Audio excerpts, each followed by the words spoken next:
దమ్ బిర్యానీ తినాలనిపిస్తుంది, బట్ మ్యారినేషన్కి ఎక్కువ టైం లేదు, క్విక్గా చేయాలంటే ఇలా ట్రై చేయండి. అయితే ఇక్కడ నేను ప్రాసెస్ అనేది డీటెయిల్గా తీయలేదు, బట్ ఓవరాల్గా సింపుల్గా ప్రాసెస్ ఎలా అనేది చెప్పేస్తాను. దమ్ బిర్యానీ కోసం చికెన్ మనం ఏ విధంగా అయితే మ్యారినేట్ చేసుకుంటామో యాజ్ యూజువల్ అలానే చికెన్కి పట్టించేసి మసాలాలన్నీ కూడా కొద్దిగా కుక్ చేసేసుకోవాలి. మసాలాలు మీన్స్ అల్లం వెల్లుల్లి పేస్ట్, ధనియాల పొడి, జీలకర్ర పొడి, బిర్యానీ మసాలా, పెరుగు, నిమ్మరసం, బ్రౌన్ ఆనియన్స్, పచ్చిమిర్చి, ఆనియన్స్ ఫ్రై చేసిన ఆయిల్ మొత్తం అన్ని యాడ్ చేసుకొని కుక్ చేసేసుకోవాలి. అలాగే ఉప్పు కారం కూడా. ఈ విధంగా కుక్ చేసిన చికెన్ నుంచి సగం వరకు పక్కకి తీసేసుకోవాలి. రైస్ ప్రిపరేషన్ అనేది సేమ్. మసాలాలు, అల్లం వెల్లుల్లి పేస్ట్కి సరిపడిన ఉప్పు, పచ్చిమిర్చి అండ్ రైస్ విడివిడిగా రావడం కోసం కొద్దిగా ఆయిల్ యాడ్ చేసుకుని కుక్ చేసుకోవాలి. రైస్ అనేది పక్కన ఉడుకుతూ ఉంది.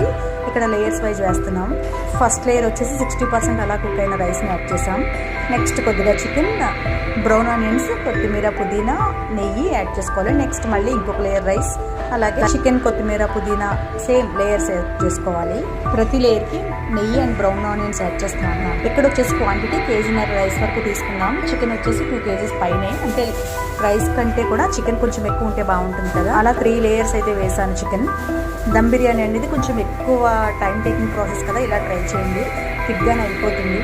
మెయిన్ మ్యారినేషన్ చేసే టైం లేనప్పుడు ఇలా ట్రై చేస్తే సూపర్గా ఉంటుంది. కలర్ కోసం నేను ఇక్కడ పాలల్లో కుంకుమ పువ్వు కలిపి ఆ పాలను యాడ్ చేసేసా. ఒక 30 minutes 40 minutes వరకు దమ్ పెట్టేసి ఒక 10 minutes అలా లీవ్ చేసేసి తింటే సూపర్గా ఉంటుంది. ఎక్కువ టైం లేదు అన్నప్పుడు ఇలా ట్రై చేయండి, చాలా టేస్టీగా ఉంటుంది. ఎగ్జాక్ట్ ప్రాసెస్ అనేది చూపించలేకపోయాను, దానికి ఎక్స్క్యూజ్. వీడియో నచ్చితే లైక్ చేయండి, ఛానల్ సబ్స్క్రైబ్ చేసి కొంచెం సపోర్ట్ చేయండి. Thank you so much for watching.